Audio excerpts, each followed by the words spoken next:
साथियों नमस्कार। पटना बिहार से मैं अमिताभ कुमार दास, आईपीएस 94 बैच, और आप देख रहे हैं मेरा अपना यूट्यूब चैनल दास बोले बिंदास। क्योंकि जब बुज़दिलों के मुंह में दही जम गया हो तो दास का बिंदास बोलना जरूरी हो जाता है। साथियों, खबर यह है कि पलटू राम के एक बहुत करीबी आईएएस अधिकारी संजीव हंस के ठिकानों पर ईडी ने छापेमारी की है। अब इस वीडियो को आखिर तक दिल थाम कर देखिए। साथियों, सबसे पहले संजीव हंस के बारे में जानते हैं। संजीव हंस जो है वो 97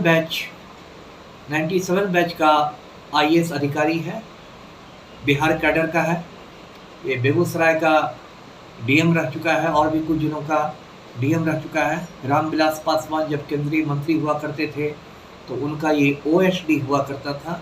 ओएसडी का मतलब होता है officer on special duty, Hindi में उसको कहेंगे विशेष कार्य पदाधिकारी।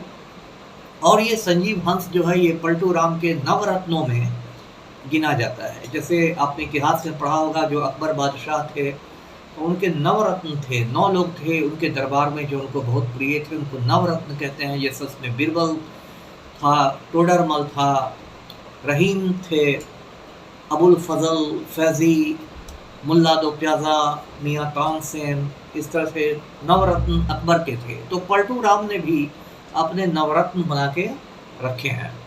और ये नवरत्न में एक से एक, मतलब आप कह सकते हैं विवादित, दागी और 2 नंबर के लोग हैं, क्योंकि ये बादशाह अकबर के नहीं, पलटू राम के नवरत्न हैं। तो संजीव हंस आजकल जो Bihar state power holding corporation है उसके सीएमडी हैं। सीएमडी का मतलब हुआ chairman cum managing director, Hindi में कहेंगे अध्यक्ष सह प्रबंध निदेशक। और साथ ही साथ ये जो ऊर्जा विभाग होता है उसके ये प्रधान सचिव हैं, प्रिंसिपल सेक्रेटरी हैं। और बिहार में जो आप जानते होंगे स्मार्ट मीटर आजकल लगा है, और हमारे भी घर में स्मार्ट मीटर ही, आपके भी घर में शायद होगा। ये स्मार्ट मीटर लगाने के कामकाज में इन्होंने, लोग कहते हैं कि खूब वाहवाही ली, भारत सरकार से सम्मानित हो गए, ये हो गए, वो हो गए, क्या हो गया। तो कल ईडी ने संजीव हंस और इनके एक परम मित्र हैं गुलाब यादव, उनके ठिकानों पर एक साथ छापेमारियां की। अब ये गुलाब यादव कौन है? तो ये गुलाब यादव जो है ये मधुबनी जिले के रहने वाले हैं। गंगापुर गांव है इनका।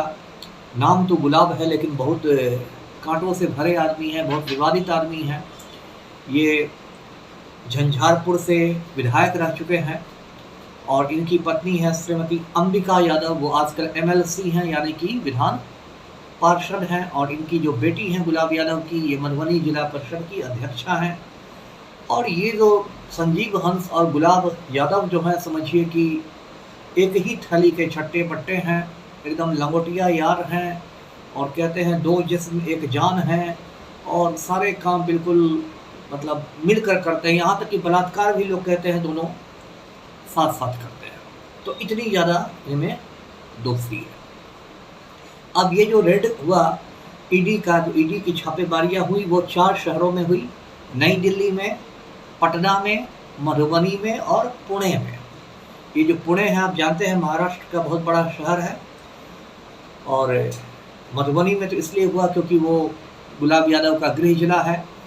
पटना में तो संजीव हंस की तैनाती ही है। और दिल्ली में भी रेड हुआ। लोग कहते हैं कि गुलाब यादव का करोड़ों का व्यवसाय है और पुणे में है, और उसके व्यवसाय में संजीव हंस ने भी पैसा लगा रखा है।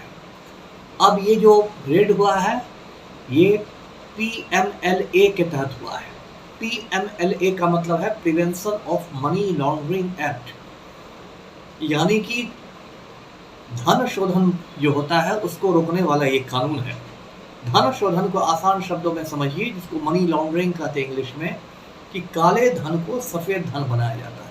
मान लीजिए किसी भ्रष्ट अधिकारी ने या भ्रष्ट नेता ने 2 नंबर की कमाई की, काला धन है उसके पास, तो वो कुछ ऐसा धंधा करेगा कि वो लोगों को दिखा सके, इनकम टैक्स विभाग को या बाकी विभागों को दिखा सके कि ये तो उसका 1 नंबर का पैसा है, सफ़ेद धन है।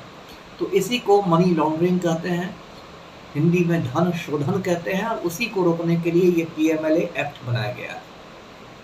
तो इसके तहत ईडी, जिसको इंग्लिश में इन्फोर्समेंट डायरेक्टोरेट कहते हैं, हिंदी में प्रवर्तन निदेशालय कहते हैं, उसने छापेमारियां की। छापेमारियों के बाद ये खबर आ रही है कि बहुत सारे उसे ऐसे दस्तावेज मिले हैं जो कि आपत्तिजनक हैं, जिनसे भ्रष्टाचार की बू आती है। और तबादले जो होते हैं बिहार में, आप जानते हैं तबादला भी एक उद्योग है। शायद एकमात्र उद्योग बिहार में अब तबादला उद्योग ही रह गया है, बाकी उद्योग तो चौपट हो गए हैं। तबादलों में भी यहाँ लाखों करोड़ों का वारा न्यारा होता है, पैसे दिए जाते हैं। तो तबादलों के बारे में भी बहुत सारी फाइलें ईडी ने जब्त की है। अब देखना है कि आगे क्या होता है। साथियों, मैंने वीडियो के थोड़ा देर पहले आपको बलात्कार की बात कही थी कि संजीव हंस और गुलाब यादव रेप भी करते हैं, तो एकदम संयुक्त मोर्चा बनाकर। तो वो मामला एक है कि एक महिला है, मैं उसका नाम नहीं लेना चाहता। वो महिला ने इल्ज़ाम लगाया कि संजीव हंस और गुलाब यादव, इन दोनों ने उसे बिहार राज्य महिला आयोग की सदस्य बनाने का झांसा दिया, और झांसा देकर वो उसको इधर उधर घुमाते रहे। यहाँ तक कि वो लोग पुणे के एक बड़े होटल में भी ले गए और उन्होंने उसके साथ, उस महिला के साथ रेप किया। बाद में वो महिला गर्भवती बन गई और उसने एक बच्चे को जन्म दिया। महिला का कहना है कि उस बच्चे का पिता और कोई नहीं, संजीव हंस है।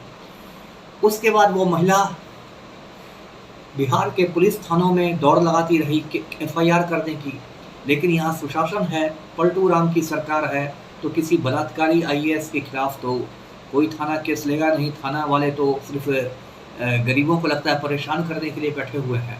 तो उस महिला का किसी ने केस नहीं लिया, सबने उसको डांट डपट के भगा दिया। उसके बाद उस महिला ने दानापुर कोर्ट में केस किया कि कोर्ट ये आदेश दे थाना को रेप केस दर्ज करने का। दानापुर कोर्ट ने भी उसका मामला खारिज कर दिया। लेकिन वो महिला भी बहादुर महिला थी, जो झाड़ू थी, वो पटना हाई कोर्ट चली गई। पटना हाई कोर्ट ने पटना पुलिस को बहुत फटकार लगाई और कहा कि तुरंत इस केस को दर्ज किया जाए। अब जब हाई कोर्ट का डंडा पड़ा तो पुलिस भी चौकन्नी हो गई और पटना के रूपसपुर थाना में कांड संख्या दर्ज हुआ 18/2023, यानी पिछले साल का ये कांड है। मैं दोबारा इस कांड को दोहराता हूँ, रूपसपुर कांड संख्या 18/2023, ये पिछले साल के जनवरी-फरवरी के आसपास हुआ था।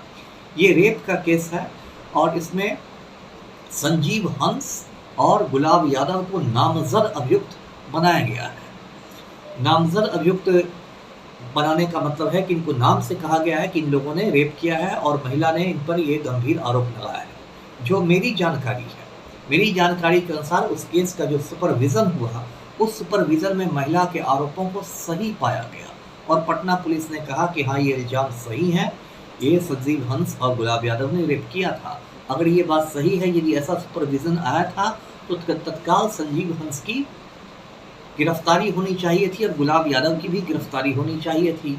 लेकिन पलटू राम की सरकार है, यहाँ तो पलटू राम खुद माफिया के चरणों में बैठे हुए हैं और उस पर से संजीव हंस उनके नवरत्नों में से हैं, तो फिर भाई एक्शन कैसे लिया जाता।